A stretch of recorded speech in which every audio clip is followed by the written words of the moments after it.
Hello everyone, आज मैं आप लोगों के साथ अपना LIC WO मेंस का एनालिसिस शेयर करने वाली हूँ because even I have given that exam, so I would be able to tell you guys कि how that exam was. So अगर हम कॉन्स की बात करें तो एक पाई चार्ट दी आई थी जिसमें एक्स की वैल्यू आपको फाइंड आउट करनी थी। That was very easy, it wasn't tough. एक वर्बल डी आई थी, वर्ड प्रॉब्लम बेस्ड आप कह सकते हो, जिसमें आपको 3 हॉस्पिटल्स गिवन थे एंड डॉक्टर्स एंड नर्सेस का आपको डेटा निकालना था and you had to answer the questions related to that.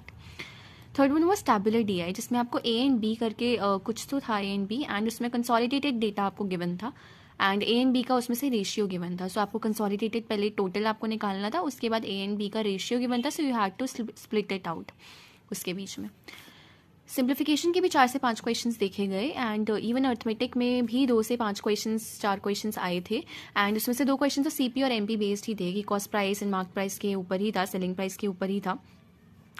उसके बाद क्वांटिटी बेस्ड क्वेश्चंस भी थे 2 से 4, जिसमें से आपको क्वांटिटी बेस्ड आपको पार्टनरशिप से पूछा गया था and compound interest simple interest से भी पूछा गया था। So these were the all questions which I remember in quants.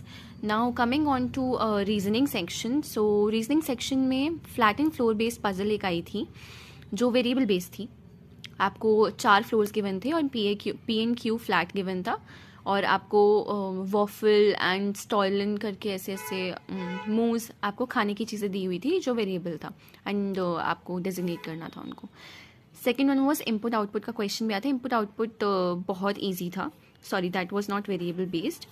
So and third one was puzzle जो आई थी वो आपकी सर्कल बेस्ड थी जिसमें 8 लोग बैठे थे, इनवर्ड लुकिंग थे towards the centre and even इसमें ये वेरिएबल बेस्ड था आपका,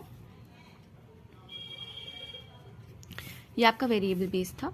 अगर अब हम बात करें सिलॉजिज्म की 3 सिलॉजिज्म भी आए थे आपके which were easy. It's not like कि ऑब्वियसली वो डुएबल थे। एक वर्ड्स का क्वेश्चन भी आया था अल्फ़ाबेटिकल, जिसमें बेसिकली ये था कि आपको 3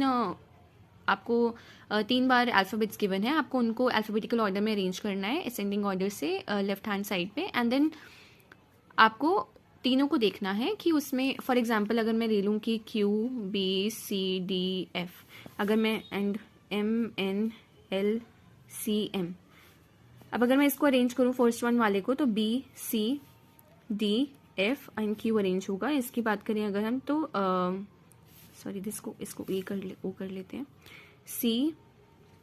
CMNO। अब नाउ आपको देखना था कि कौन से ऐसे वर्टिकल ऑर्डर में जो साथ साथ हैं इनमें से कौन सा आपको अल्फ़ाबेटिकल ऑर्डर में मिल रहा है। जैसे BC मिल रहा है, CNL ठीक है, DM ठीक है, FN ठीक है, QO उल्टा है, सो बिकॉज QO के बाद आता है। सो इसमें जैसे 4 पेयर्स हो गए तो उसमें आई गेस 1 ही आ रहा था, ओनली 2 करके था उसका आंसर। एंड देन क्रिटिकल रीजनिंग के 3 क्वेश्चन थे आपके एंड अगर हम पजल एक और की बात करें तो बॉक्स बेस्ड पजल थी, इसमें कोई वेरिएबल नहीं था आपका। तो रीजनिंग एंड क्वांट्स में ये एनालिसिस रहा है। रीजनिंग के I have done all 30 questions and I just have a doubt कि क्रिटिकल रीजनिंग में, otherwise everything was easy. And if we talk about quants, so I have done all 30 questions because they were very easy. It was kind of कि pre level के भी नीचे आया था, so they were doable. It was doable. Talking about GS and insurance section, मैंने अपने channel पे already insurance section के क्वेश्चंस अपलोड कर दिए हैं शॉर्ट्स में, आप प्लीज़ वो देख लीजिएगा। And GS sections I will